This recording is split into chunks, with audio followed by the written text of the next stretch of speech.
Ni katika hatua nyingine tena tunakutana kwenye simulizi yetu inayojulikana kama Tatizo ni Mke Wangu. Mimi ninaitwa Genius Amon. Nikitokea hapa Empire Studio. Ndiyo. Hii ikiwa ni sehemu ya 5 ambayo nimekuja kukuletea tuweze kuishiriki kwa pamoja baada ya kuiangalia sehemu ya 4 na sehemu ya 3 pamoja, ya pili bila kuisahau ya kwanza tulioanza nayo. Sasa nakuleta kwenye sehemu ya 5. Naomba tupitie machache kutoka kwenye simulizi iliyoisha, episode iliyoisha, ili tuweze kwenda sambamba tunapoelekea kwenye sehemu ya 5. Karibu. Nadhani sehemu ya 4 tulishia eneo ambalo mwanamke Martha alimpikia mume wake chakula na kumwandalia mboga ya nyama pori ambayo hatujajua ni nyama ya nini, lakini kumbe mume wake hatumii kabisa nyama ya porini. Ndiyo. Aliendelea kuipima akimwambia kwamba yeye hali nyama ya porini. Aliendelea kuitema akiwa anamwambia mke wake hali nyama ya porini, na muda huo alikuwa amekasirika kweli. Martha hakujali kuhusu hilo. Alichokifanya ni kuvuta bakuli lililokuwa limejaa nyama alizokuwa amepika na kuanza kuzifakamia yeye mwenyewe. Katika sehemu inayofuata nini kitakachoendelea? Ni kukaribishe ili tuweze kuianza kwa pamoja safari ya sehemu ya 5 ili tujue ni nini kilichoendelea. Mimi ninaitwa Genius Amon, ninatokea hapa Empire Studio. Karibu. Na katika sehemu ya 5 nadhani tuanzie majira ya asubuhi kabisa. Tena ni maeneo ya barabarani ambako mwanamke mmoja alikuwa anafanya mazoezi ya kukimbia na kupunguza unene wa mwili wake. Akiwa amechoka, ana uchovu wa mazoezi, huku anajitahidi kukimbia kumaliza safari yake. Alitokea mazoezini na alikuwa anaelekea maeneo ya nyumbani. Alikatiza karibu na geti la Martin alipokuwa anaishi Martin. Maana yake sasa ni mbele ya geti kabisa.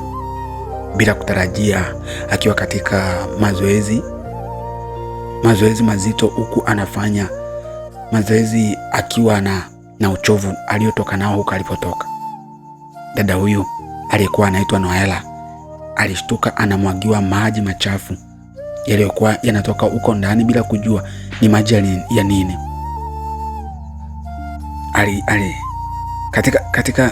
Katika geti la Martin alitoka mwanamke Martha akiwa anaomba msamaha kwa unyenyekevu mkubwa.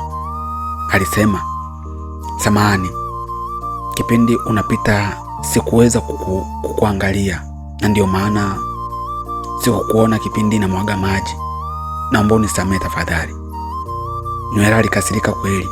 Alianza kuongea kwa hasira akimuuliza, "Wewe ni kichaa?" Kama kawaida ya mwanamke Martha, huwa hapendi kuropokewa ovyo.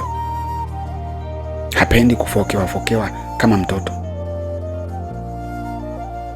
Alibadilisha kutoka kwenye unyenyekevu na yeye mwenyewe akapaniki. Alisema, "Wewe ni nani ubembelezeki? Kwani mimi nimekumwagia maji makusudi?"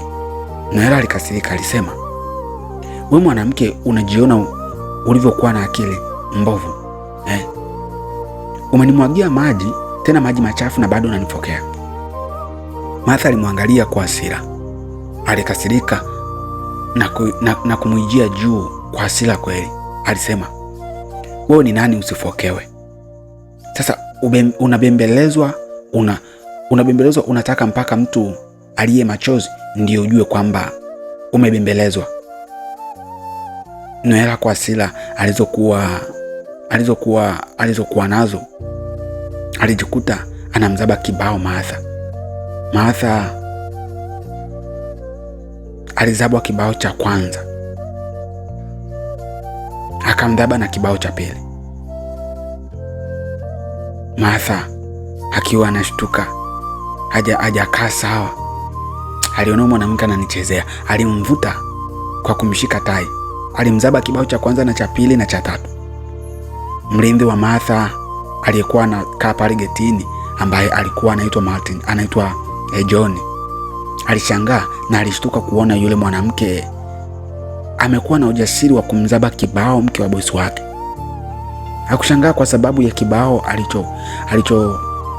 alichompiga mke wa bosi wake, ila alijua kwamba kitakachotokea baada ya hapo itakuwa ni kasheshe. Huyu mwanamke hapoi hata kidogo. Huyo mnamzima kwa zima moto. Noela baada ya kumzaba kibao Martha alikaa vizuri kidogo na kumgeukia. Alimzaba vibao isivyokuwa kawaida. Alimpiga kama mtoto mdogo. John ambaye alikuwa ni mlinzi pale getini kwa Martha alijaribu kuingilia kati. Aliingilia ugomvi huu, lakini alikuwa anapeperushwa kama unavyoona ndege anaweza kupeperusha mabawa yake. Ingawa kwa kujitahidi kama mwanaume aliweza kuwatenganisha, bado Martha hakuweza kuridhika. Alinyosha mkono na kumvuta wigi yule mama. Maskini ya Mungu, yule mama kumbe alikuwa amenyoa kipara kabisa, hana nywele, kavaa wigi. Sijajua alikuwa na ugonjwa gani. Mwanamke huyu aliyekuwa anajulikana kwa jina la Noela alikasirika na kutukana matusi kama yote. Lakini ilikuwa haifui dafu kwa mwanamke wa kijijini aliyekuwa anaitwa Martha. Martha ni mwanamke ambaye hapendi kuona mtu anamfanyia ujinga kirahisi tu hata kuacha. Ni mwanamke wa ngwasuma, tunaweza tukamwita hivyo, mwanamke wa kazi, mwanamke ambaye ametoka kijijini, anajua maisha ya mapambano. Huwezi kumletea ushamba wa mjini. Yule mwanamke alikasirika na kuona nikana kwamba anaonewa. Alitamani kumfuata Martha mpaka kule ndani kwake, lakini John alijaribu kuzuia ili kuweza kuwatenganisha watu hawa wawili wasigombane. Martha kadiri alivyokuwa anasogea na kumwona mwanamke huyu ni kama bado anamhitaji wagombane, alikuwa anataka kurudi ili waweze kuzikunja tena, lakini John aliingilia kati na kuweza kuwasuluhisha watu hao, akimwomba na kumbembeleza mke wa bosi wake aingie ndani na kuachana na mpita njia huyu.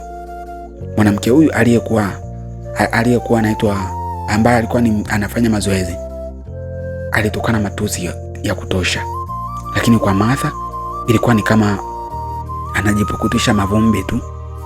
Mwanamke huyu alikuwa ni mwanamke wa shoka, ni mwanamke asiyependa ujinga wala apokee ujinga kirahisi. Kwa kuepusha vurugu, mwanamke huyu aliyekuwa ni mpita njia aliondoka akiwa amejaa hasira kweli, maana alikwazwa. Lakini Martha badala ya kuona kama amefanya kosa, aliona ajitahidi kuomba msamaha mwanzoni. Licha ya kwamba mwanamke huyu hakutaka kumwelewa, ndio akataka kumletea ubabe, na ndio maana limemtokea la kumtokea hili. Kwa hiyo aliona ni haki yake kabisa mwanamke Martha kumnyosha mwanamke huyu na kumfunza adabu. Siku ilipita na muda ulisogea. Martha alikuwa ndani kwenye sofa akiwa anaendelea kukanyagia chakula vizuri huku anaangalia TV, lakini sijajua alikuwa anafanya nini, maana alikuwa anaangalia TV huku anaendelea kuimba nyimbo zake za kijijini kwa kugunaguna, lakini macho yake yanaangalia TV huku anasukumizia vizuri chakula alichokiandaa. Kilionekana kuwa ni chakula kitamu kweli kulingana na vile alivyokuwa anaenjoy. Mara ghafla John, yule mlinzi wa getini, aliingia akiwa anamkimbilia. Alikuwa anakimbia huku anapiga makelele, anasema, madam, yule mwanamke uliyempiga asubuhi amekuja. Martha alinyanyuka akiuliza, amekuja kwa ajili ya kufanya nini? Na ana nini? Kaleta nini hapa? Anafikiri mimi naogopa polisi, si ndio? Lakini mlinzi huyu alisema amekuja na mume wake.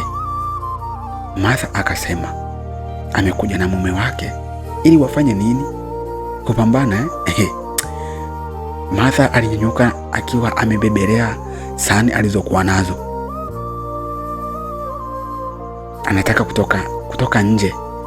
Mlinzi alimkumbusha na kusema, mama, mbona sasa unaondoka na sahani?